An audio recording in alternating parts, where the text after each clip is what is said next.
Psalm 116 is really one of my favorite psalms. It's one it's read and quoted probably less than a lot of others. For a lot of people, it's Psalm 23 because for some people, that's the only one they've ever heard. It's the only one they've ever read, and it's only ever been at church or a funeral. And so that's it. That's the one.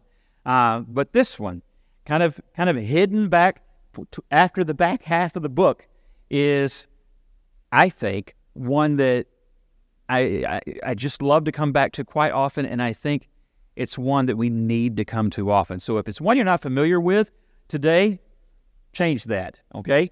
Become familiar with it, because it kind of goes through our heart. So much so that actually we're going to split this in half, because it's like 20 verses. There are different stages within the Psalms. We're going to look at that this week and next week. We'll look, and I think that fits with the way that this psalm is kind of written and outlined in a work. But I want to read to you the whole psalm first before we look at just kind of the first several verses. We don't know who wrote it, by the way. No idea. I love the Lord, for he heard my voice. He heard my cry for mercy. Because he turned his ear to me, I will call on him as long as I live. The cords of death entangled me. The anguish of the grave came over me. I was overcome by distress and sorrow.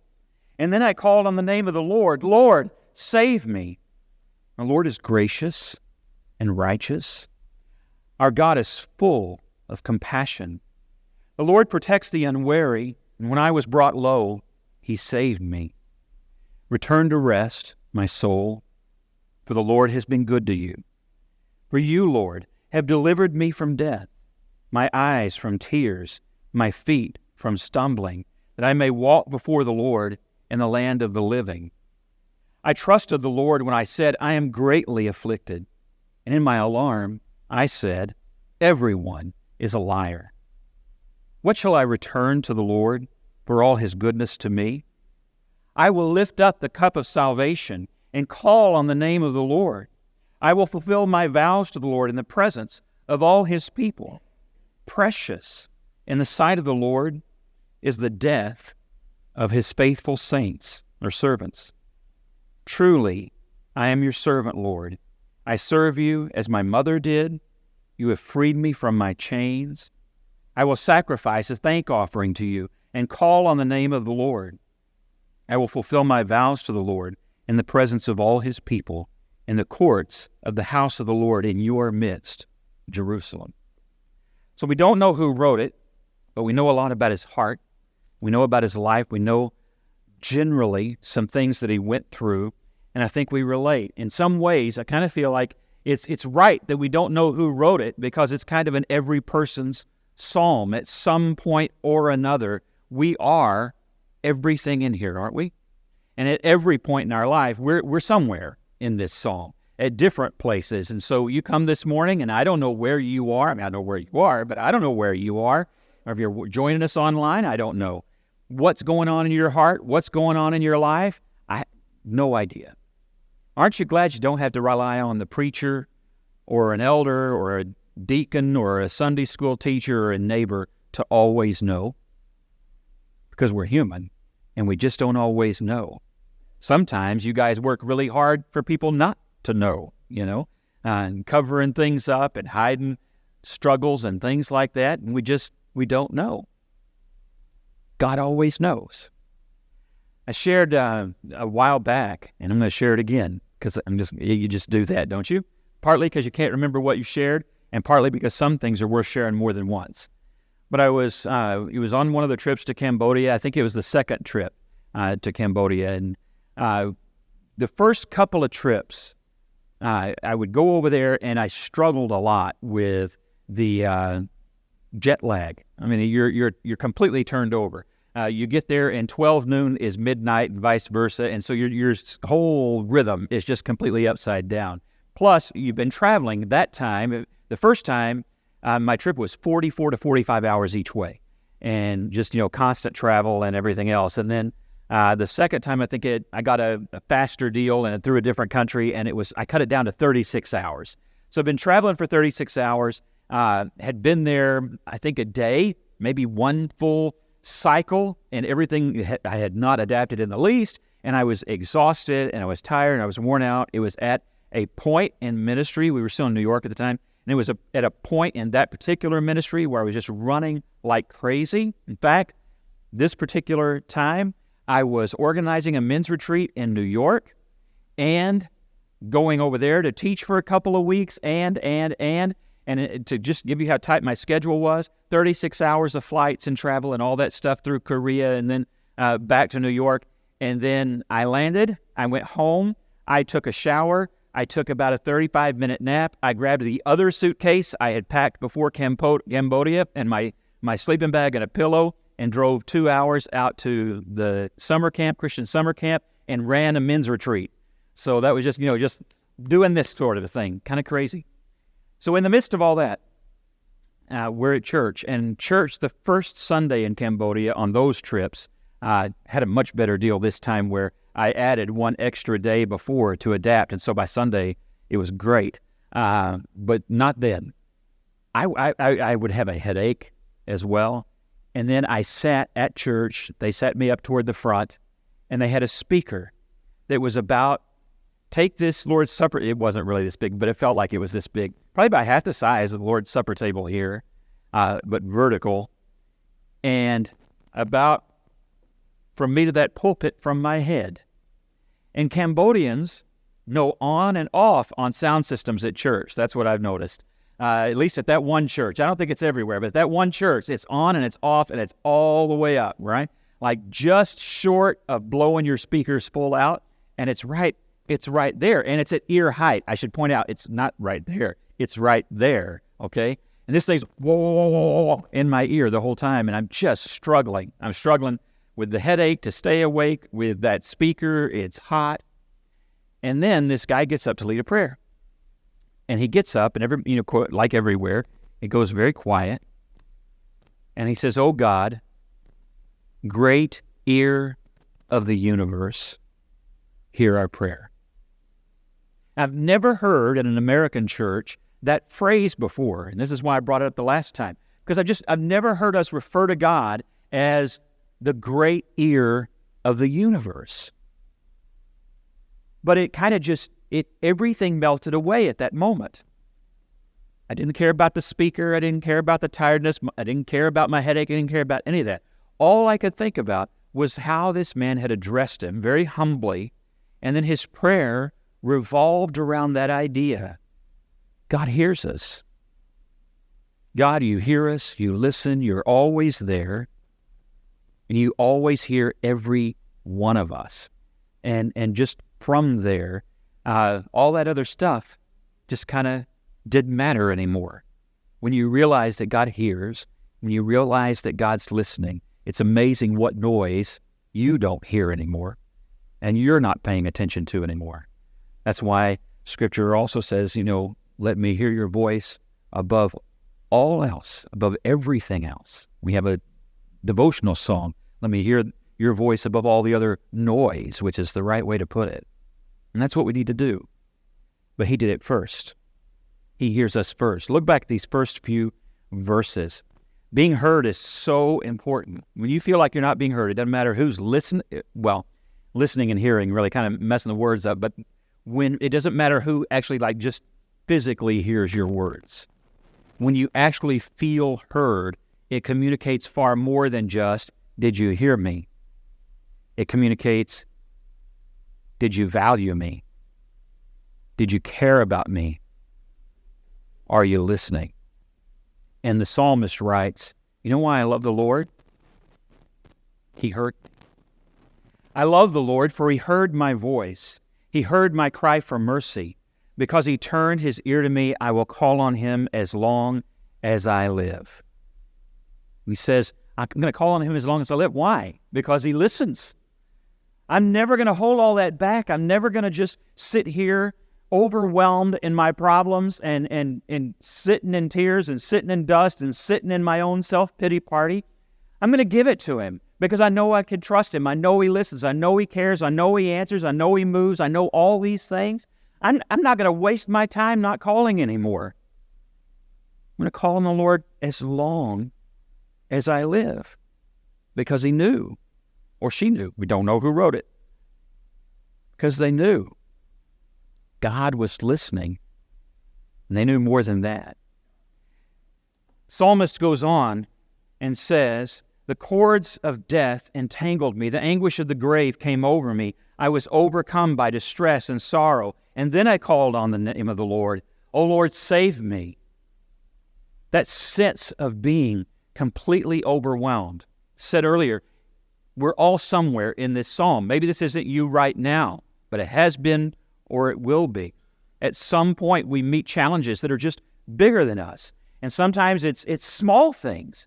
It can just be really insignificant little things that for some reason, around the same time period, maybe it's all related, I have no idea. Around the same time period, I had to go to a funeral and needed to put on a tie. Now this honestly scared me a little bit. I go to put on a tie. Now in New York, like here, ties, not so much a thing at church anymore. There's a time in my life where I was suit and tie every Sunday. When I was a kid, suit, tie, and reversible vest, because it was the 1970s. But, the plaid reversible vest, man, that was styling. Anyway, now it would look ridiculous, so I won't do it. But I had not tied a tie in a long time. And I go to get ready for this funeral. And for some reason, I don't know, Tanya was doing something. She was somewhere. I have no idea. But I go to do this tie, and I can't do it. And I'm a double knot Windsor with a dimple kind of my grandfather taught me how to do that. It's advanced complex tie knotting, okay? And I go to try to do this thing, and I can't do it. So, good grief, why can't I tie a tie? And so I'm sitting there, and I'm talking 10, 12 times, and I'm like, what is wrong with me? So I go in there to the mirror, and I'm trying to tie this tie, and none of it's working. So then I said, okay, I'll go back to simpler times. When I was a kid, I learned how to do the single knot. Which is kind of lopsided, but it works, and that's what you see the most. And so I went, and I was going to do a single knot. I learned how to do that myself from the Boy Scout handbook when I was in Cub Scouts. And so I said, that's got to still be muscle memory, right? Oh, no. I kept coming out with this dumb-looking tie that looked like I was Oliver Hardy. You know what I'm talking about? Where he wears it up here, but his pants are down here. And how are his pants down here, but his belly's still down there? I don't understand how that worked, but it was a different time. But my tie and by the time it's all over, I'm sitting there, I'm like tired, physically tired from all of this, and I'm overwhelmed, and I'm thinking, Lord, have I had a stroke? And I wasn't kidding as a joke. I'm like, what is wrong with me? What is going on? And I just had to stop. At that point, I was nervous. Could be medical, And I'm thinking, something's just not right. I stopped, I prayed about it, took a deep breath, called on the name of the Lord for minor things, and fixed my tie, okay? And finally got it. And boy, you talk about a relief. Sometimes even like dumb things like a tie knot, they become overwhelming. As you age, there are age-related things, there are medical-related things that make that happen even more. You know why they're cranky old men? They tried to tie that knot. That's what happened for the first time in 10 years, and they couldn't do it. That's what happens. But it's because of, often, struggle, a sense of being overwhelmed. Why do teenagers struggle the way they do just to get past nothing? Oh, come on, you always say nothing. Tell me more. No, nothing. It's because inside sometimes there is an inner, you remember what that was like? There's that inner war going on. You're trying to figure yourself out. You feel everything like in Technicolor as a teenager, don't you? Doesn't matter if it's joy, sadness, anger, frustration, excitement. Everything is just more. And that gets overwhelming. And so you also get agitated more. Mom says, how was your day? Why are you asking me how my day? You even drop words when you say it, right? You get aggravated because you're overwhelmed. We throw so much at people at that time of their lives. We always tell them, relax, have fun. You'll never have a time like this in your life. What are you going to do for the rest of your life? Like in the same conversation. We put all this pressure, Did you qualify for that scholarship? Are you going to get this? Are you going to get that? Ba-da-da-da-da-da-da. And we say, but relax and enjoy it because it's the best time of your life, which isn't true, by the way. All teenagers, you know what I want you to know? It's not the best time of your life. It's a great time in your life, but it's challenging. But I would never tell a teenager, this is the best time of your life, so enjoy it. What are you telling them about life? What sense of hope are you giving a person at that point? And on top of that, unless you're just doing life wrong, you're lying. Because you will know God more greatly later in your life. And if that doesn't make it better, you're doing it wrong. If being a teenager is better than the day you hold your child the first time in the hospital, you're doing it wrong. And don't do those things at the same time. Preacher warning, okay? Let's not do those things at the same time. But it does happen, and when it does, there is grace.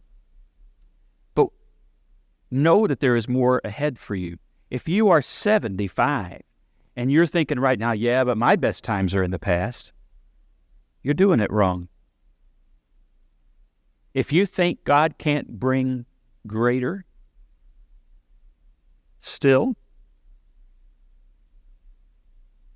believe more deeply. If it's because you're overwhelmed, well, I get that. If it's because you're sitting there, yeah, but I've got this and this and this and this and this and this and this, and I'm being tested for this and this and this and this, I get that. But is your God greater or lesser than this, this, or this? He's greater, isn't he? Yeah, but I'll never be able to do this again. God's greater than whatever that this was. Put anything in that blank. God is greater. His peace is greater. His care is greater. Somebody is about to know what we're talking about. Did y'all hear the siren? Somebody pray for whoever, whatever that is. They need this. God hears. We become and we take onto our identity what our overwhelming circumstances are. Sometimes we even call ourselves by whatever that struggle is. We identify with that. I am, put in the blank. Whether that's sin, struggle, health, we say, well, you know, I am a. That's a sign you're overwhelmed by it because you've taken it on as your identity. Give it to God. Let him have it. This person describes it as the cords of death entangled me. Don't know what it is. Circumstances, enemies coming down hard on him, family falling apart, disease, literally things wrapped around his neck. Very similar to this phrasing is Jonah's prayer from the bottom of the sea. When Jonah prays to the Lord at the bottom of the sea, later he writes down what he prayed. And he says, the cords of death, the seaweed, was tangled around my neck. He says, and I cried out to you. Very similar wording. Go back and look at Jonah sometime today and check that out. It's kind of cool that it's so similar. It feels that way. That the this, whatever this is going to just choke the life right out of you. Until, O Lord, save. Our Father, great ear of the universe, hear our prayer. Psalm 61, hear my cry, O Lord, attend unto my prayer. Then I cried to the name of the Lord, O Lord, save me. And you know what happened. He goes on, the Lord is gracious. He just goes into a moment of praise. And I've bolded the words he uses to talk about what God is or what God has done. The Lord is gracious to righteous. Our God is full of compassion. The Lord protects the unwary, and when I was brought low, he saved me. Return to your rest, my soul, for the Lord has been good to you. For you, Lord, have delivered me from death, my eyes from tears, my feet from stumbling, that I may walk before the Lord in the land of the living. You know the best part about this psalm? It's not theory. God answered, and he found peace. Be at rest once more, my soul. So, you may be wondering, what does that have to do with a kayak on an old Chrysler? I think it's a good question. Why is that picture there? Why do I have an old Chrysler at a lake? Because this is kind of my happy place. When we lived in Troy, about 20 minutes from our house is a place called Dunham Reservoir. Dunham Reservoir is a no-motor lake in a state park out in right between the capital of New York and Vermont. That's kind of the sweet spot of God country sort of stuff, right? The views, the mountains, the streams, the lakes, awesome. And not only that, but you can go to this lake at June and it might be 67 degrees. Wouldn't you like that today? So that became kind of my happy place. Now this is in the fall, and I would go out there. That's my Dave Ramsey Chrysler, Fifth Avenue. Great car. I missed that car. I don't miss the kayak. It's in my shed, but I missed the car. I'd go out to this place, 15 minutes. I could get up at 5:30 in the morning, be out there at 6-something real easy after putting the kayak on the car and go out there. And even if all I spent was an hour tootling around the lake, I could be back home and back to whatever I had to do, 9 o'clock. I loved that. That was wonderful because you could do that in the midst of a hard time. And why am I saying that? Well, because you're just bragging about cooler weather and a kayak. No. Why am I saying that? Because I want to challenge you all. I'm kind of challenging myself because I haven't replaced this spot in 10 years yet. I want to challenge you all. Find a place you're at rest. If it's just a thing you can, get in the car and go 15 minutes and be there, find a place at rest. It may be in the corner of your backyard. It may be right there in your house. Find a place. I would go to this place because, sometimes there were other people out there paddling, but that was more unusual. Most of the time it was me, a couple of blue herons, maybe a beaver, and including one that got mad at me for swimming too close to the dam and slapped at me with his tail. That was actually pretty cool, I thought. Trout that were the best at ignoring hooks and things. It was amazing. But that wasn't actually what really made it for me. It was the peace and the quiet. I mentioned it was a no-motor lake, so if there was anybody, they're just out there paddling around. Just God's creation. Find a place. And then hear his words. Whatever it is, you need to give over to him. Give it over to him. Life is too busy. It's too frustrating. It's too loud. Do not, if you get out on a kayak on a lake, do not be on your phone answering text and posting to Facebook. Go and be with the Lord. A lot of farmers will tell you that's what the tractor's for. I've known many who said that's what the tractor's for. At one time in my life, it was what a commute was for. I had a 20-minute commute on the interstate. I loved that 20 minutes, and it took me for a while after I moved that time.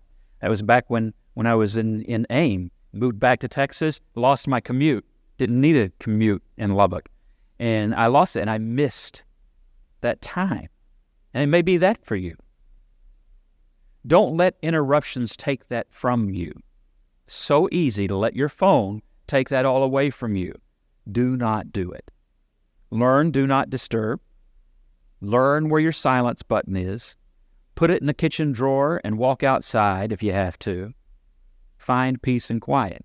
That seems incredibly practical, and it is, but it's also godly. Satan will try to find every distraction in the world to keep you from crying out. And sometimes it'll just be little dumb stuff. It'll just be a ding. You're sitting there trying to pray and you hear ding. What do? You go check the ding.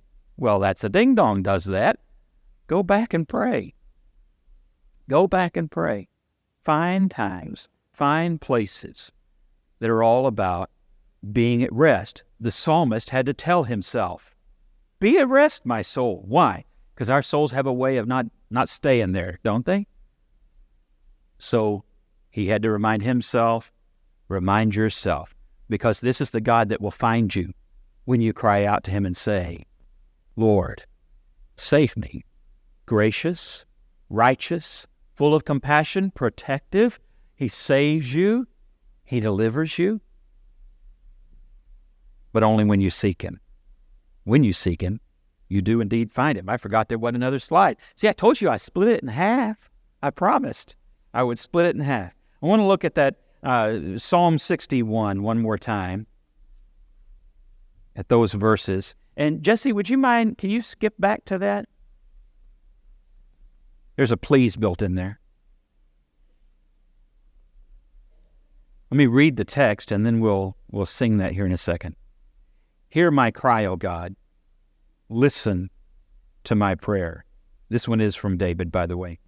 From the ends of the earth, I call to you. I call as my heart grows faint. Lead me to the rock that is higher than I. For you have been my refuge, a strong tower against the foe. Lead me to the rock that is higher than I. We need a God who is greater. We have a God who is greater. We need a God who can speak peace to chaos, and we have a God who speaks peace to chaos. We need a God who can speak strength to weakness, and we have a God who speaks strength to weakness. In fact, Paul says that his strength is perfected in our weakness. So why would you not call on it?